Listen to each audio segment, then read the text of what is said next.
नमस्कार। जय भीम साथियों, दैनिक दस्तक पर आपका स्वागत है। मैं हूं आपका होस्ट जेपी गौतम।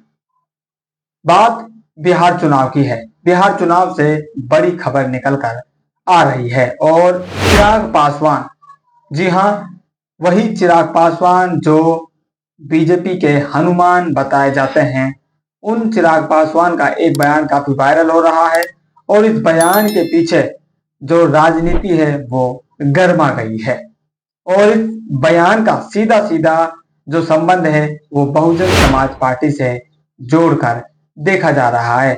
आखिर ऐसा क्या बयान उन्होंने दिया है और क्यों उनके बयान का सीधा असर बहुजन समाज पार्टी जो बिहार में चुनाव लड़ने वाली है अपने अकेले दम पर, उस पर पड़ने वाला है, इन सब की बातें इस स्टोरी में करने वाले हैं।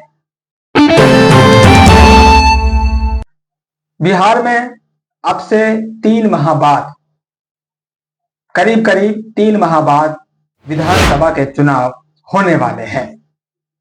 बीजेपी गठबंधन की सरकार बिहार में चल रही है और नीतीश कुमार उस गठबंधन को लीड कर रहे हैं, जिनको कुर्सी प्रेमी के नाम से भी जाना जाता है।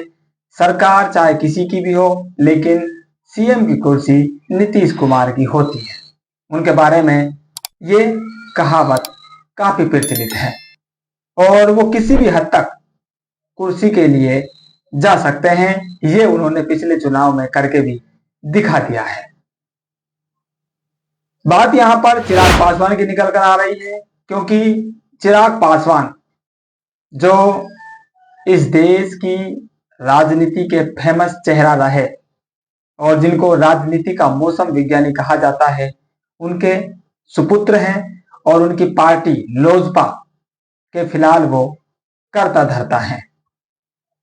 इसके आगे आपको बताएं, लोकसभा का चुनाव जब हुआ तो उन्होंने भारतीय जनता पार्टी के साथ गठबंधन किया और उस गठबंधन में वो 5 सांसद अपने जिताने में भी कामयाब रहे, जिसकी बदौलत उनको इनाम के तौर पर मंत्रालय भी मिला हुआ है।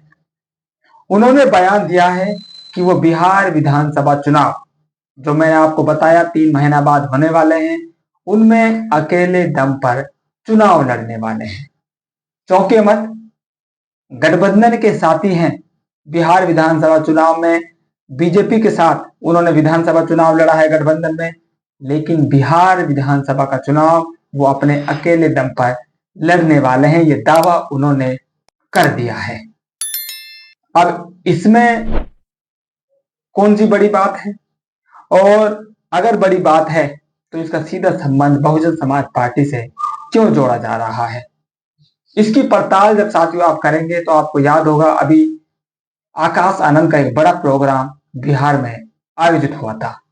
उससे पहले अनिल कुमार जो बिहार के प्रभारी हैं और सांसद रामजी गौतम, इन दोनों नेताओं के नेतृत्व में बिहार में पिछले 2 सालों से संगठनात्मक स्तर पर और जमीनी स्तर पर लगातार काम किया जा रहा है।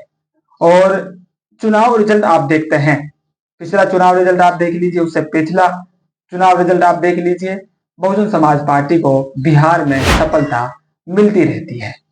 यानी कि बिहार में बहुजन समाज पार्टी की स्थिति हमेशा उसकी जो चाहत रहती है वो तो पूरी नहीं हो पाती है, लेकिन एक अच्छा खासा वोट और सीटें उसको हमेशा मिलती रहती है।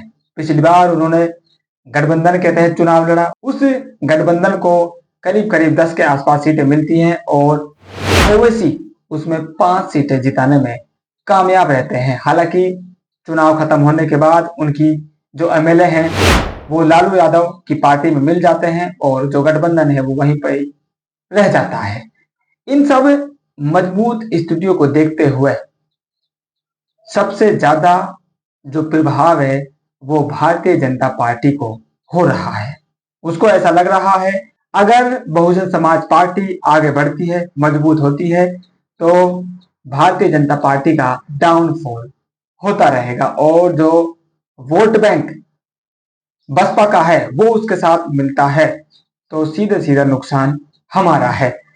तो बीजेपी का नुकसान ना हो, बीजेपी के वोट बैंक का नुकसान ना हो और जिस गणित के तहत वो चुनाव लड़ रही है, यानी कि अपने दम पर इस समय वो विधानसभा चुनाव लड़ने वाली है, और जो मुख्यमंत्री का चेहरा है वो भी बीजेपी का ही रहने वाला है। इस तरह की जो चर्चाएं हैं वो लगातार राजनीति में गर्म है, और ये भी कहा जा रहा है कि विधानसभा का चुनाव जो संपन्न होगा और अगर बीजेपी गठबंधन जीतता है तो इस बार नीतीश कुमार सीएम नहीं रहेंगे, बल्कि बीजेपी का कोई नेता सीएम बनने वाला है।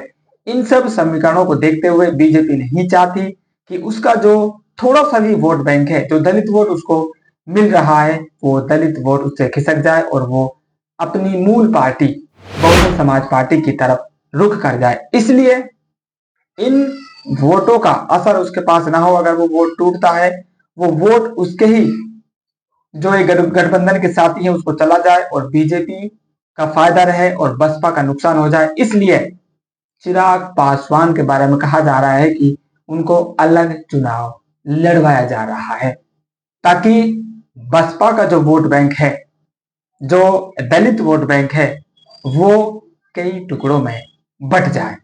अगर गठबंधन के तहत चुनाव लड़ा जाता है और चिराग पासवान बीजेपी के साथ मिलकर लड़ते हैं तो कई जगह आपको सिर्फ बीजेपी दिखाई देगी और कई जगह आपको सिर्फ चिराग पासवान देखने को मिलेंगे।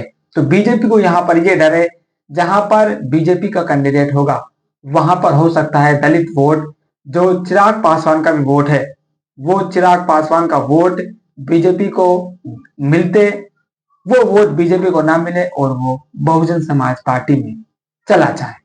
एक बार दोबारा से रिपीट कर देता हूं, अगर गठबंधन के साथ चुनाव होता है और चिराग पासवान बीजेपी के साथ मिलकर चुनाव लड़ते हैं, तो जब गठबंधन होता है साथियों, आप जानते हैं सभी सीटों पर सभी पार्टियां जो कैंडिडेट है वो नहीं उतारती है, कुछ पर एक पार्टी कैंडिडेट उतारती है और कुछ सीटों पर दूसरी पार्टी कैंडिडेट उतारती है। अब जहां पर चिराग पासवान का कैंडिडेट होगा वहां पर यह हो सकता है कि दलित वोट उनकी तरफ चला जाए, और जिन सीट पर बीजेपी का कैंडिडेट होगा और चिराग पासवान का कैंडिडेट नहीं होगा, वहां पर बीजेपी को यह डर सता रहा है कि जो दलित वोट है और जो चिराग पासवान का भी वोटर है, ये कहीं दोनों वोटर मिलकर बहुजन समाज पार्टी की तरफ न चले जाएं और बीजेपी को इस चुनाव में कुछ भी हाथ न लगे। ये बड़ा डर भारतीय जनता पार्टी को सता रहा है, और इसी सब की चर्चा इस समय राजनीतिक गलियारों में हो रही है। और इसमें एक बड़ा फैक्टर और निकल कर आ रहा है, यह भी बताया जा रहा है कि जो ओवैसी हैं, जिनको पिछले चुनाव में लालू प्रसाद की पार्टी ने बड़ा नुकसान पहुंचाया था, उनके 5 एमएलए जो जीते थे, उनके बारे में बताया जाता है कि लालू यादव ने उनको लालच देकर खरीद लिया था।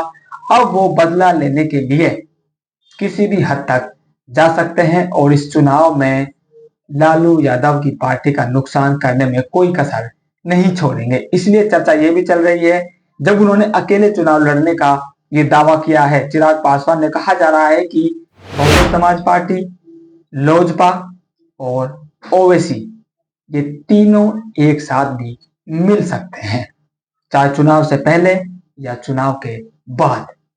यानी कि नीतीश कुमार की कुर्सी तो खतरे में है ही, उसके साथ साथ जो विपक्ष पार्टी है, यानी कि लालू यादव की जो पार्टी है, वो सत्ता में आने का जो ख्वाब देख रही है, उस ख्वाब को भी वो धराशायी करने की रणनीति में लगे हुए हैं। ये बड़ी रणनीति साथियों बिहार से निकल कर आ रही है, और बिहार में चिराग पासवान ने जो दावा किया है, इस दावे के बाद लगातार इस तरह के जो कयास है वो अब चल रहे हैं। आप लोगों का क्या मानना है? क्या चिराग पासवान ने अपनी स्थिति को मजबूत दिखाने के लिए अकेले चुनाव लड़ने का फैसला लिया है, या फिर बीजेपी को नुकसान ना हो और बहुजन समाज पार्टी दलित वोट बैंक का इस्तेमाल अपनी मजबूती के लिए ना कर पाए, या इसलिए चिराग पासवान ने अकेले चुनाव लड़ने का फैसला लिया है? आप लोगों की क्या राय है? अपनी राय कमेंट करके जरूर बताएं। फिलहाल इस अपडेट में इतना ही, मिलते हैं नई अपडेट में, तब तक के लिए जय भीम।